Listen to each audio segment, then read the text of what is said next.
The Fortune Cookie is a 1966 American black comedy. It's a Billy Wilder comedy, which in itself means a certain kind of rather sardonic, knowing, mature look at human nature. This one stars Jack Lemmon with Walter Matthau, the first movie they were in together. Matthau actually won Best Supporting Actor award for this, and um, it's it's yeah, it's a movie where everybody, well, except for one notable character, are kind of crappy, are pretty crappy. Um, Jack Lemmon plays what the hell is their names? Is Harry Hinkle, and he's a cameraman who gets injured during a football game by Boom Boom Jackson. Accidentally runs into him as they're going, knocks him across a rolled up tarpaulin. Um, at which point he gets knocked unconscious, gets taken to the hospital. At which point his brother-in-law, Whiplash Willie, played by Walter Matthau, says, "Hey, we need to make some money off of this," and immediately convinces him to fake his injuries. It turns out he had a childhood injury where he fused his some of his vertebra. So they they do this thing.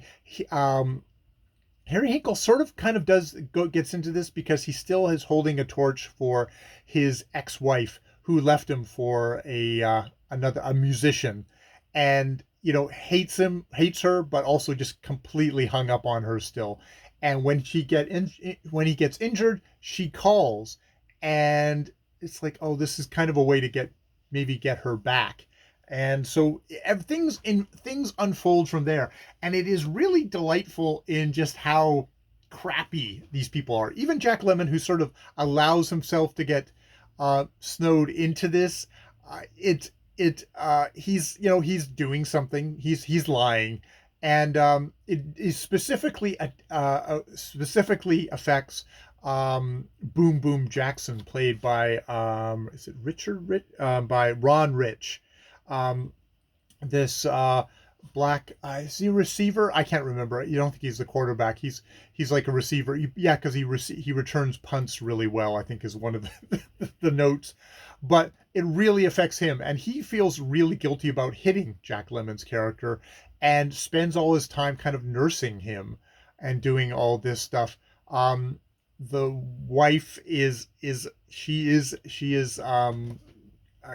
definitely kind of this kind of a gold digger. Judy West is kind of a gold digger. She's somebody who's out for her own stuff. It's very much like, oh, this is something like the money from this could be help me in my career. I could fund a show for myself, and yeah, so it's all a kind of a thing of like, will Jack Lemmon kind of go through with this, with also just really deliciously kind of snarky, crotchety performance by Walter Matthau. This is the part that, I mean, he won an Academy Award for it as supporting actor.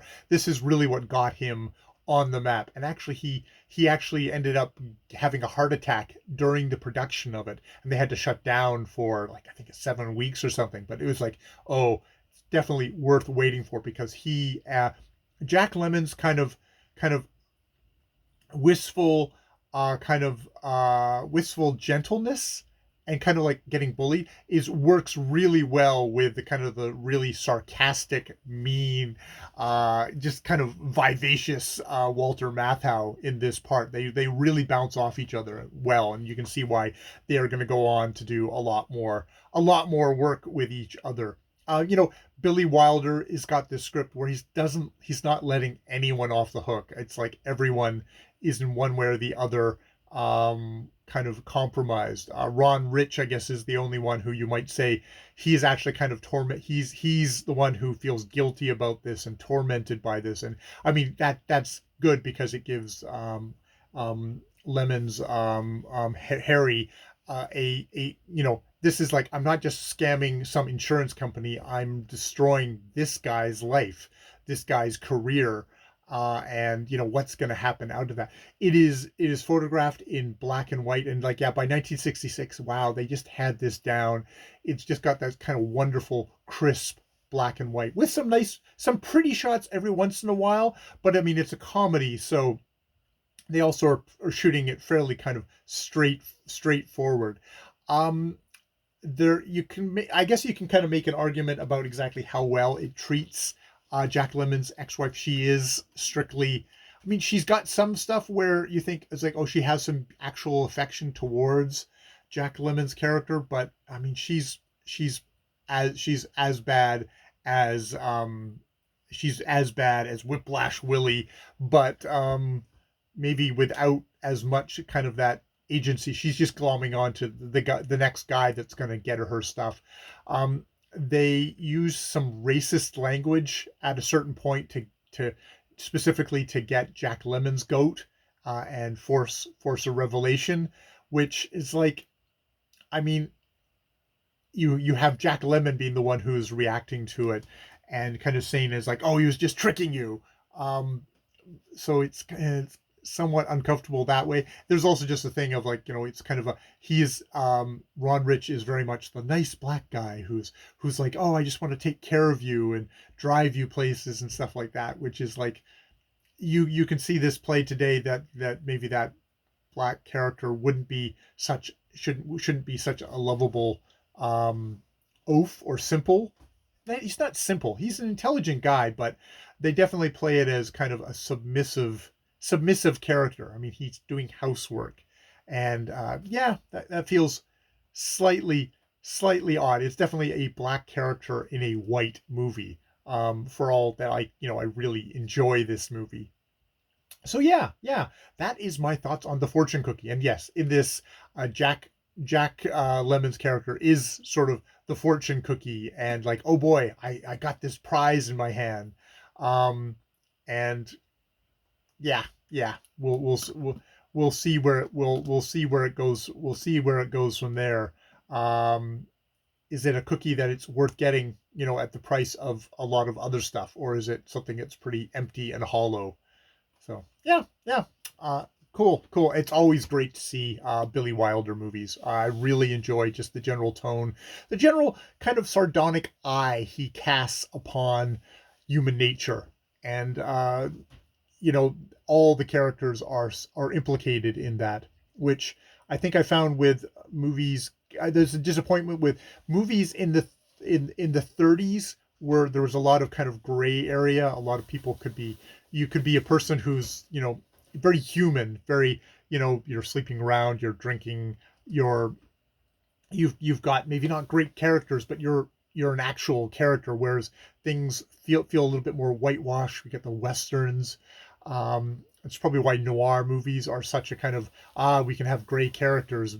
Everyone has to get punished at the end, but at least we can have gray characters.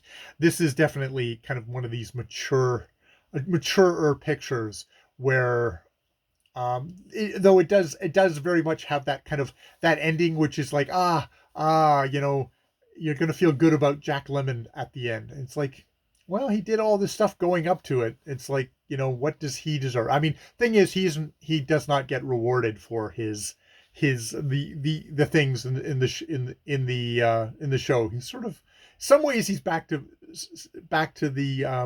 he's back to stage one. In other ways, though, he has kind of put things behind him, which is good, All right, those are my very rambling thoughts on The Fortune Cookie by Billy Wilder. More videos later. Oh, co-written with